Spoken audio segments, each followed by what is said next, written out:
Kim Jong-un knows he needs to only have the one has to have every entire power in the country. So therefore, he goes, assassinates, and kills, executes all these elites every 3 years. So nobody can have enough power to start a military coup or assassinate himself. The defectors who escaped to South Korea, who are free. This time, a lot of my fellow defectors in South Korea actually has been trying to join fighting for the Ukrainian people. And I don't think there's a really international relationship right now. Anybody can join this to the foreign army, but they have been saying they've been volunteering to, if there is allowed, they would love to go to Ukraine and fight for the people of freedom in Ukraine from Putin's tyranny.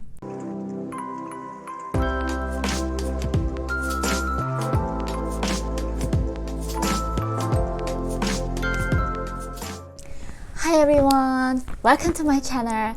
My name is Yeonmi Park and I'm one of the Defector human rights activist. So a lot of people really want the North Korean regime to collapse. And I am one of those people, of course.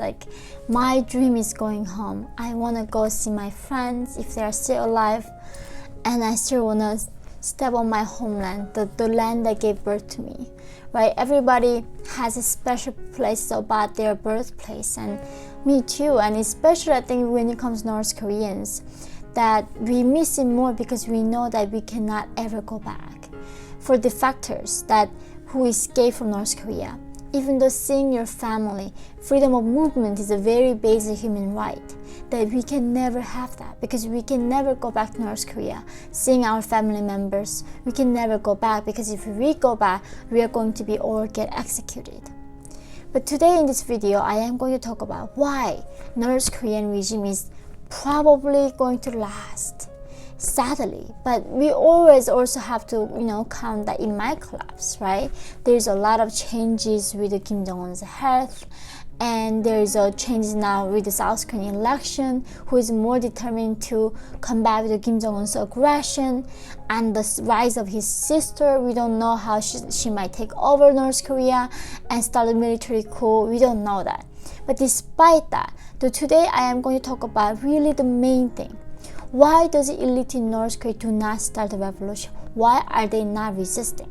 I'm sure a lot of you will know that Kim Jong-un's uncle who was being executed and his remaining were fed to dogs afterwards. And the other elites during the meetings, right? He was not clapping hard enough. And that afternoon, after that meeting, he got out and got executed publicly. Another elite who got also executed for falling asleep during a meeting with Kim Jong-un. And then he lost his life. These things are unbelievably cruel things that we are talking about. This is not some middle age that we are just killing people and witch hunting people, right? And for these tiny reasons that Kim Jong-un takes human life like that. We are not even our life is not even as mean as a little fly to them. And today in this video, I'm going to really for the first time explain why Kim Jong-un kills the elite so often, and why does this elite often just die. There are a lot of North Korean newspapers one that you read, and some comrade died from car accident. In North Korea, if somebody says they died from car accident, that means they got assassinated, because in North Korea there are only 97% of roads are not paved and 3% is paved, and there are no cars. Most of parts of the country has 0 cars. Therefore, you cannot really possibly die from car accidents in North Korea. And the most cruel thing, that the reason Kim Jong-un has been able to maintain his power is because exactly this precise reason, that he was switching the elite every 3 to 5 years. During Kim Jong-il's time, whenever the new dictator comes in, they do the purge, right? They kill 10,000 elites and then replace them with the people who is sworn the loyalty to them. And there's the line from Kim Il-sung, Kim Jong-il, and Kim Jong-un lines. And whenever you come into power, you have to do that. And that, in a way, I maybe can understand that he needs purge and make sure that consolidate his power. After everybody sworn their loyalty to him, why would he still go killing them every 3 to 5 years? and recent years they became even shorter than 3 years. The reason is because Kim Jong-un is so paranoid. If somebody stays in power too long, longer than 3 years, they are going to start consolidating power, right? What we learn is absolute power corrupts absolutely. Any power can corrupt if there is no checks and balances. Because of that, Kim Jong-un knows he needs to only have the one has to have every entire power in the country. So therefore, he goes, assassinates, and kills, executes all these elites every 3 years. So nobody can have enough power to start a military coup or assassinate himself. Then this question leads to why does North Korean elite not escaping or fighting back, right? They're not stupid. A lot of North Korean elites has been foreign educated. They were sent to Switzerland, they were sent to Moscow, London, like China, and some to Britain. Like a lot of them have gone studied outside. Why are they going back and still staying in this regime and maintaining this evil monstrous dictator? The reason is when they are the elite in North Korea, the package is such a big deal, especially for men. And this is really the ugly truth today we are going to talk about. If you are top elite men in North Korea, they give you pleasure squad girls, like virgins, young girls. You can have as many mistresses you want while you're in power. And there is no really women's rights in North Korea, even though on paper there is. In reality, we don't even know what rights are. We don't even know what human rights is. How do we know what women's rights are, right?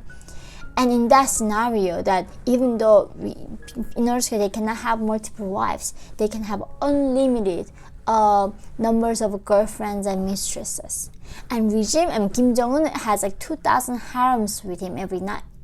And because of that almost like, there are some religions promising if you die for the God's cause, God's gonna give you 7 virgin girls and then you're gonna be dancing with them in paradise forever, right? That kind of scenario. This elite's gonna get to taste it not after their death, but while they're alive. Because of that sweet deal, the power they get to have and enjoy and exploit that 3 years time, they still fall into that trap. And then they eventually get killed and get purged. And not only them, the 3 generations of their family get purged altogether. This is humans are very not good at like delaying gratification. And if we have a fear of like missing out too, I think Kim Jong-un exactly knows how to manipulate human psychology. And despite that, even elites know what's going on. But for the North Korean average people, they don't even know that they're oppressed and they don't even know even they're enslaved. But there's a different story right now. So I've been talking about how North Koreans has been powerless for the average people because they don't know they have been powerless, right? They don't know they have been enslaved by the dictator. But the defectors who escaped to South Korea, who are free, this time, a lot of my fellow defectors in South Korea actually has been trying to join fighting for the Ukrainian people. And I don't think there's with the international relationship right now anybody can join this to the foreign army. But they have been like saying they've been volunteering to, if there is allowed, they would love to go to Ukraine and fight for the people of freedom in Ukraine from Putin's tyranny. The reason why North Koreans are ready to shed their blood is that they now understand the worth of freedom. And they've been themselves become the refugees, right? Like I was a refugee and now there are hundreds, thousands of refugees are fleeing from Ukraine and suffering because of this war that was completely unprovoked. So there's so much now willingness coming from North Korean defectors who wants to fight for freedom and defend other people's freedom.